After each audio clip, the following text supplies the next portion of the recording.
Então eu também cumprimento, uma boa noite a todos. Que este tempo que aqui estivermos seja de alegria. Tanto mais que hoje, ao falarmos do auxílio mútuo, vamos perceber que grande parte dos ensinos desta questão foram trazidos por Jesus. Vamos falar hoje nesta palestra, mais uma vez, vamos falar de Jesus conforme falámos na prece inicial. Percebermos que realmente a vinda de Jesus ao nosso mundo teve uma finalidade que nós, as criaturas, não quisemos aproveitar. 2016 anos se passaram. Então não nos admiremos que nas casas espíritas nós falemos tanto de Jesus e tanto de Evangelho. Porque se em 2016 anos ainda não entrou isso em nós, torna-se necessário falar. Durante o seu ministério entre os homens, Jesus não teve repouso. As narrativas evangélicas falam dele percorrendo os mais diversos locais. E em todos os lugares por onde Jesus andava, a multidão corria para vê-lo e ouvi-lo. A sua voz tinha uma entonação própria. A voz de Jesus tinha uma magia especial. E a sua compaixão para com os caídos, os enfermos da alma, fazia com que eles se aproximassem precisamente de Jesus. Das suas mãos desprendiam-se energias que curavam. As mesmas que curam na casa espírita.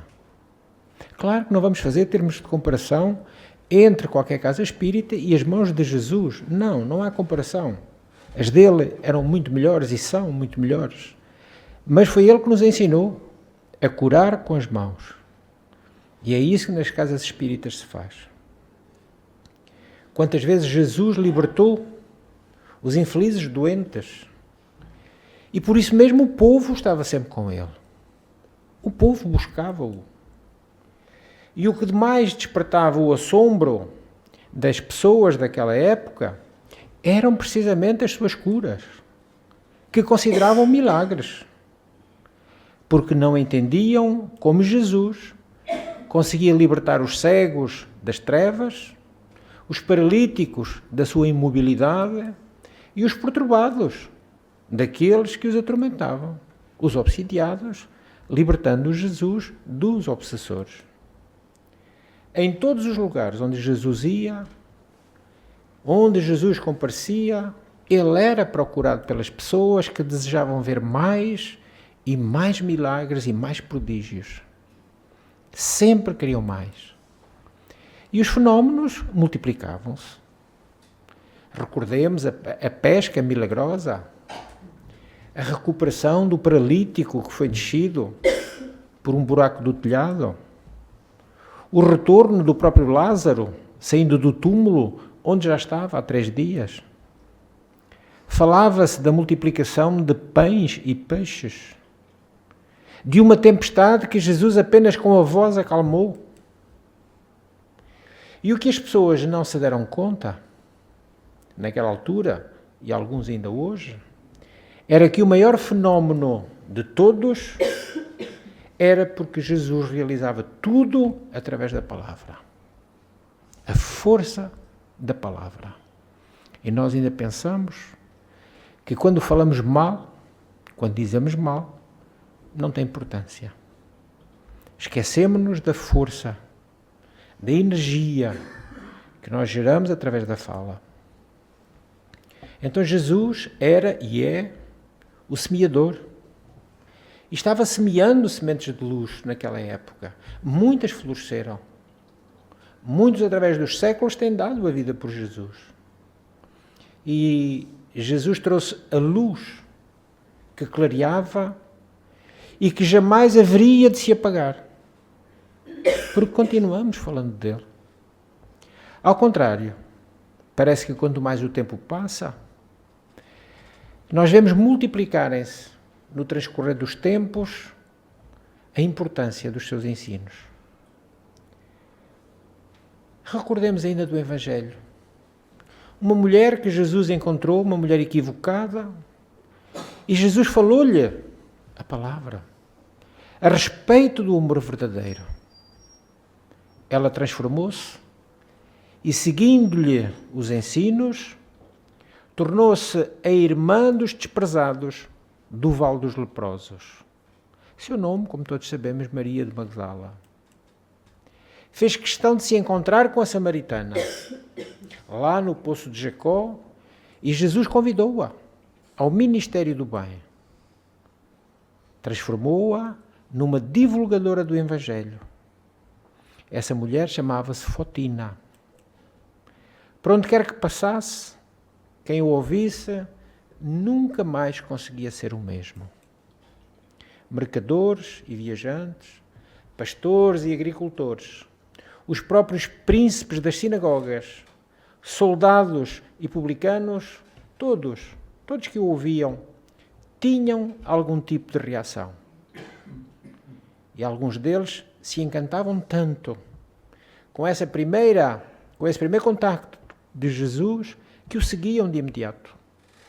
Outros apenas o seguiram bem mais tarde. E até hoje a mensagem que Jesus deixou continua revolucionando as mentes e os corações.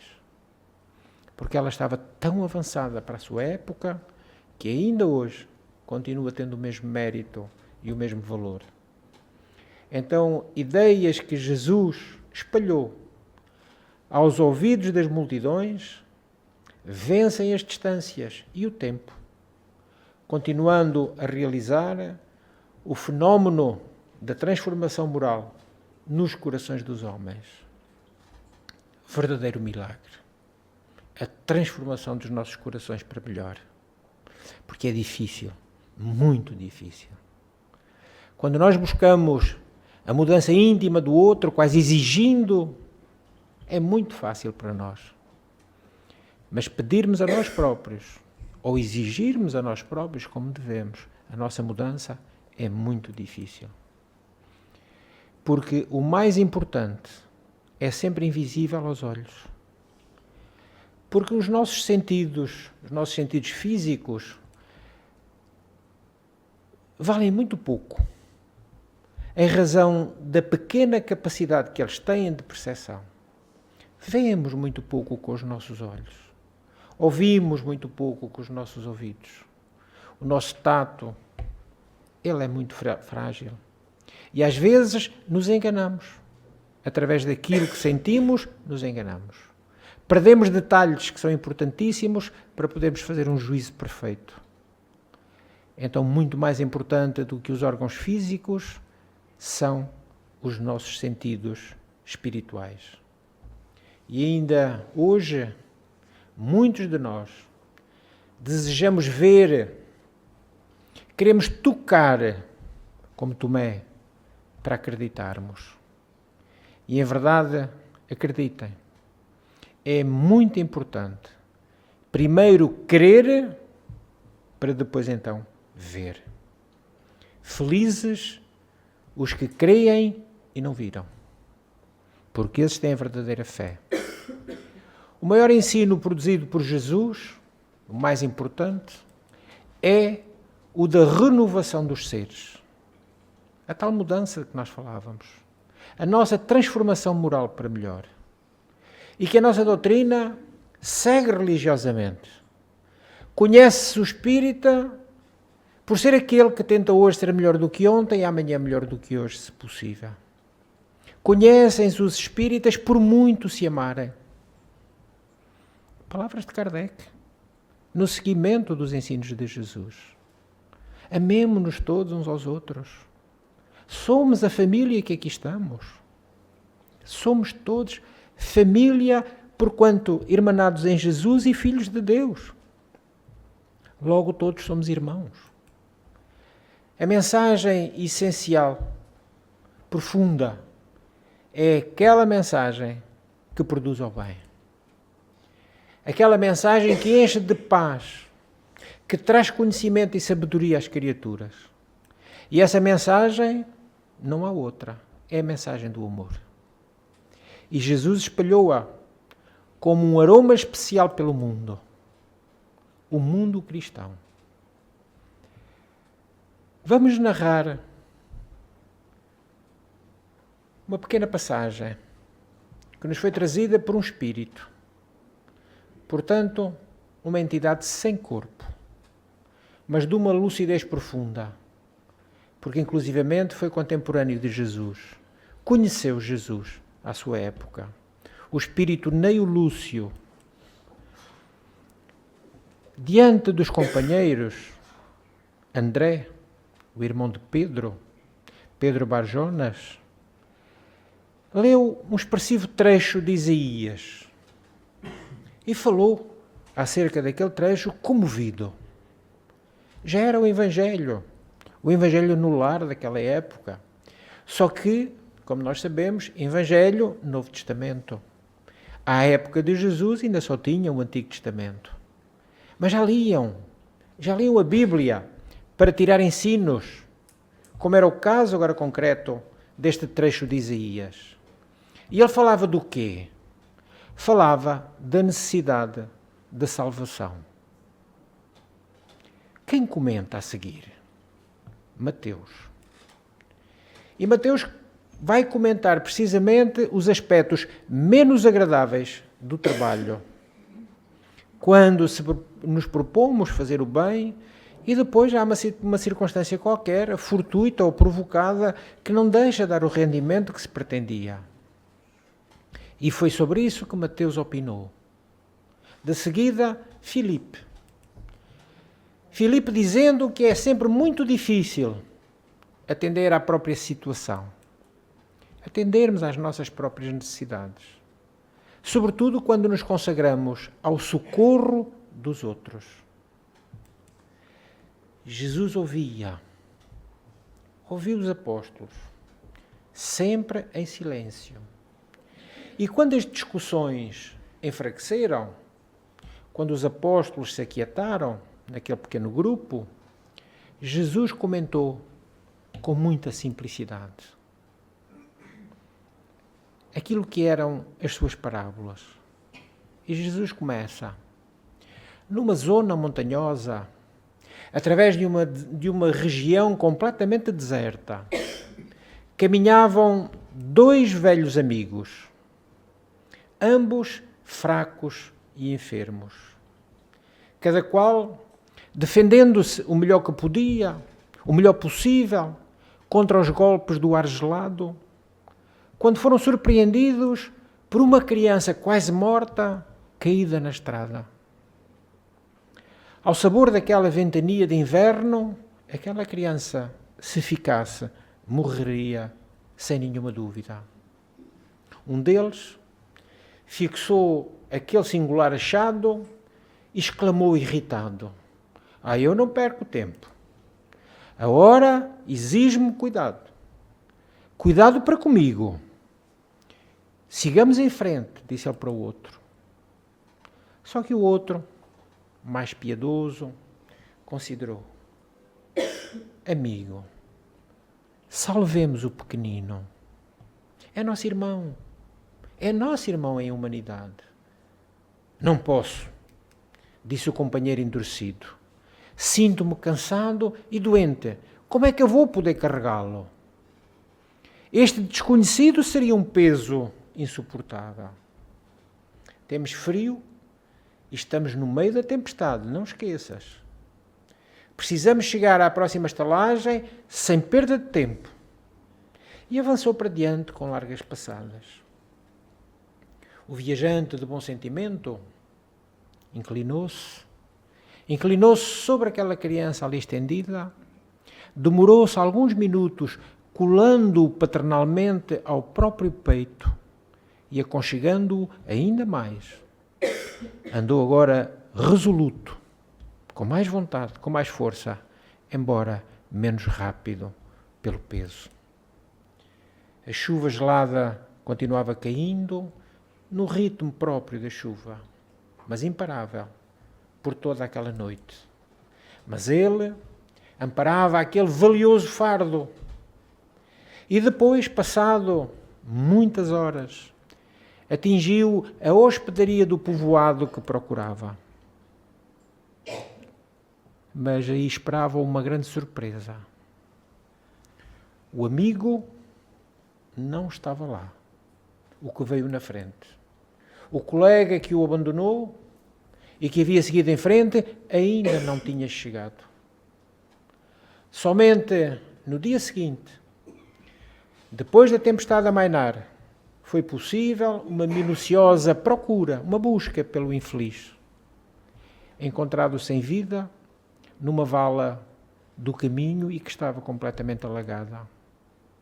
Seguindo à pressa e a sós, com a ideia egoísta de preservar-se, não resistiu à violenta onda de frio que o tolheu e fez tombar encharcado. Não tinha recursos que lhe evitassem o enregelamento. Enquanto que o companheiro, recebendo em troca o suave calor da criança que sustentava junto do próprio coração, superou os obstáculos da noite frígida, salvando-se de semelhante desastre. Esse havia descoberto o sublime valor do auxílio mútuo. Avançando com sacrifício para ser útil ao próximo, conseguiu triunfar dos percalços do caminho, alcançando as bênçãos da salvação recíproca. Então esta singela história deixou os discípulos surpreendidos, mas também sensibilizados. E uma terna admiração transparecia nos olhos úmidos das mulheres humildes que acompanhavam aquela reunião. Com certeza elas também mães, imaginando o seu filho abandonado ou salvo naquela circunstância ou noutra parecida. E os homens entreolharam-se espantados, porque realmente era uma sublime lição. Foi então que Jesus, depois de um curto silêncio, deixando-os absorver a ideia que ele pretendia fazer passar através da parábola, Jesus concluiu expressivamente, segundo Neio Lúcio: os mais eloquentes e exatos testemunhos de um homem perante o Pai Supremo, logo perante Deus, são as suas próprias obras. Aqueles que amparamos constituem o nosso sustentáculo. O coração que amparamos constituir-se-á, agora ou mais tarde, em recurso a nosso favor. E Jesus diz: ninguém duvide. O homem sozinho é simplesmente um adorno vivo da solidão. Mas aquele que coopera em benefício do próximo é credor do auxílio comum. Ajudando, seremos ajudados. Dando, receberemos. Porque esta é uma lei divina, diz Jesus. É um extraordinário testemunho que este espírito Neio Lúcio nos trouxe para refletir. Quem foi Neio Lúcio? É um dos muitos personagens reais trazidos por Emmanuel nos seus romances. No caso, o livro 50 anos depois. Um romance extraordinário. E este espírito reencarnou no século XIX, no Brasil, como Artur Joviano, desencarnando em 1934. Privou de muito perto com Chico Xavier, já que o seu filho, Rômulo Joviano, entre aspas, podemos dizer que era o patrão de Chico Xavier, era o chefe na Fazenda Modelo. E, curiosamente, na família terrena desta reencarnação, há várias outras personagens do livro, não só há 50 anos depois, como há 2000 anos, e ainda também no romance Renúncia. O espírito Neio Lúcio, entre 1935, depois de Joviano desencarnar, entre 1935 e 1949, Neio Lúcio transmitiu imensas mensagens através da mediunidade abençoada de Chico Xavier. E no princípio eram dirigidas a pessoas da sua família, mas depois passaram a ser mensagens de interesse geral. Porque quando a nossa tarefa é importante, ela possui um condão. O condão de auxiliar-nos a fazer o bem, não à nossa família somente, mas a toda a gente, a inúmeras pessoas. Então sirvamos com alegria, movimentando os nossos talentos, porque todos os temos. Movimentemos os nossos talentos na construção de um mundo melhor. É preciso que esses talentos amealhados, ao longo do tempo das nossas reencarnações, sejam utilizados de forma construtiva. Quem possui cintilante inteligência necessita empregá-la no esclarecimento dos irmãos da caminhada. Os cientistas têm o dever de, mediante as suas descobertas e criações, propiciar vida mais longa e confortável aos seus semelhantes. O talento artístico deve chamar a atenção para as maravilhas da criação. A música, a pintura, a representação, toda e qualquer forma de arte tem a vocação de ser um convite à apreciação do belo e do sublime. Qualquer que seja o talento, ele pode e deve ser utilizado no bem. Não é lícito enterrarmos os talentos recebidos, conforme ensina a famosa passagem evangélica. Não enterremos os nossos talentos, ao contrário, coloquemo-los a render a bem dos outros, porque eles representam o meio de que cada espírito dispõe para reabilitar-se perante a consciência cósmica. Se cometemos equívocos no processo de aprendizado e amadurecimento, também desenvolvemos variados dons. A utilização desses dons deve funcionar como o amor que cobre a multidão de pecados. Palavras do apóstolo Pedro. Bem se vê que errar para aprender não é tão grave assim, desde que tenhamos a coragem de assumir as consequências dos nossos próprios equívocos e, melhor, tratar de repará-los. Porque o arrependimento só não chega. Senão todo mundo andava arrependido e o assunto estava todo resolvido. E não é assim. O arrependimento é o primeiro passo. Mas eu tenho que reparar tudo aquilo que eu fiz e que sou responsável perante aqueles que eu prejudiquei. Aqueles que eu fiz alguma coisa que não devia. Então o talento que se tem é o indicativo da tarefa a ser feita. Tenhamos boa vontade e façamos o nosso melhor em todas as circunstâncias da nossa vida. O bem que hoje praticamos representa a nossa gratidão pelos talentos e oportunidades com que a vida nos brindou ao longo dos milénios, porque todos somos muito velhos. Ninguém pensa que tem 50, 60, 70, 20, 30, 40 anos. Todos os que aqui estamos nesta sala somos espíritos milenares. Temos uma longa caminhada. E por vezes nessa caminhada erramos e hoje enfrentamos os nossos erros, através das mais variadas formas de sofrimento e de dor. Então, não há ninguém que não se sinta bem fazendo o bem. Não há ninguém. O mais empedernido das criaturas, se eventualmente fizer alguma coisinha certa e bem, fica feliz com isso. Perceberemos que a vida nos retribui constantemente o bem que fazemos. Pois quando estamos a fazer algo por alguém, de coração, sem segundas intenções, sem virmos a cobrar, envolve-nos uma aura de paz e proteção. Naquele instante, somos missionários do amor na Terra.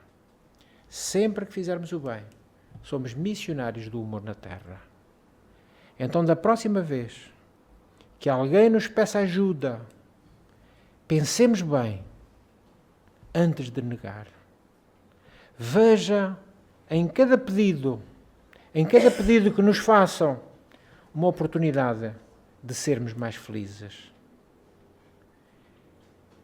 Na Primeira Guerra Mundial, aquela em que opôs americanos e alemães, numa batalha terrível, de bombardeamentos conjuntos de um lado para o outro, um tiroteio estrondoso, explosões de artilharia por todo o lado, e de repente um soldado alemão grita de dor e fica preso no arame farpado que estava sob a sua trincheira. Os tiros continuaram, mas um americano, vendo aquele desgraçado preso no arame farpado, gritando de dor, não se conteve. Pousou a espingarda e correu para ele. Porque havia ali a terra de ninguém, meia dúzia de metros, que nem era de alemães nem de americanos. E ele foi, debaixo do tiroteio alemão, porque os seus camaradas americanos pararam o fogo. E ele conseguiu chegar junto daquela vítima e desembaraçá-lo do arame, e carregá-lo nas costas e levá-lo às linhas alemãs, onde o depositou junto dos camaradas, que entretanto se tinham apercebido e suspenderam o fogo também. Quando se dispunha a regressar à sua trincheira, uma mão forte prendeu-o pelo ombro. Ele virou-se e viu um oficial alemão que tinha no seu peito a mais alta condecoração de bravura, a Cruz de Ferro. E aquele oficial tirou-a e colocou-a no peito do americano e desejou-lhe um bom regresso para as suas linhas. Ficaram sem palavras todos aqueles que se aperceberam de semelhante situação. Claro que os jovens soldados continuaram a batalha logo após, mas naquele dia, não tínhamos dúvidas, todos receberam a lição que guardariam com certeza nos seus corações por toda a vida e com certeza relatariam também aos seus descendentes o que tinham assistido. A lição do altruísmo fez com que um soldado esquecesse que o outro era o inimigo e arriscasse a sua própria vida para salvar a vida dele. Infelizmente, os homens ainda não entenderam que o preço da guerra é um só: a destruição. Destruição da natureza, das cidades, das vidas. Destruição da própria dignidade humana. Mas gestos como este, como o do soldado norte-americano, dizem-nos que os enviados para a guerra são simplesmente criaturas que também sentem, que amam, que têm compaixão e têm sentimentos capazes de demonstrar que a ajuda fraterna, mesmo em cenários de horror, é possível. Porque isso é o supremo amor, o amor que Deus deixou dentro de nós ao criar-nos, e que é o mesmo amor que sustenta o universo, e deseja apenas que todos nós amemos e respeitemos a vida, nada mais. Deus não quer mais de nós. Aguarda tranquilo que consigamos todos aprender, mas aprender de uma vez por todas que só há um caminho para sermos felizes, que é o caminho do amor e o convite significativo de Jesus para nos amarmos. Amar a Deus sobre todas as coisas e amar ao próximo como a nós mesmos. Se o fizermos, as ajudas de que nós estejamos carenciados chegarão. Porque a ajuda mútua, ela existe. Precisamos de a pôr em prática, começando nós, fazendo a nossa parte. Que Jesus nos abençoe.